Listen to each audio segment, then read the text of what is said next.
follows the chaotic launch of Spare, with multiple leaks and copies becoming available in Spain last week. It's also available around the world, of course, including in Singapore. Let's speak to our reporter Katie Silver, who's at a bookshop there. Hi, Katie. So I don't see a huge queue behind you. What's reaction been from there? That's true. It's safe to say there's not been huge queues. There was one man waiting. The bookshop's been open for just over 3 hours. He was waiting outside for it to open.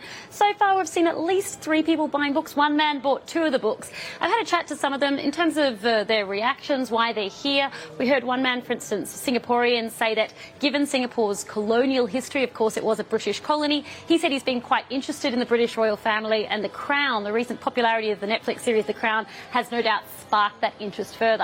Another man who was of Indian origin said that given his background, he grew up finding it of interest. He said he's always respected the royal family, and we've also heard how they want to hear from the horse's mouth. One man, for example, expressing some level of sympathy for Prince Harry. Another has just told me that he also thinks his interest is growing. I mean, it has been everywhere. In New York Times, we've seen leaks lately, and no doubt, despite the release of that Netflix series back in December, which many of us watched, interest does still continue to be growing. Now, here in Kinokuniya in Orchard, Central Singapore, they've got about 200 books for sale. They're telling me they are likely to sell out. They're going for about 60 Singaporean dollars. That's 45 US dollars, or about 37 pounds. Huge markup, really, on the price that you can get it for in the UK and the US. There, of course, it's currently the #1 book on Amazon as well as Barnes & Noble. So definitely some level of interest, perhaps more than I would have expected. And much of this comes out as part of a global rollout. Here in Asia, for example, it's only being translated into Chinese, but it is being translated into 16 different languages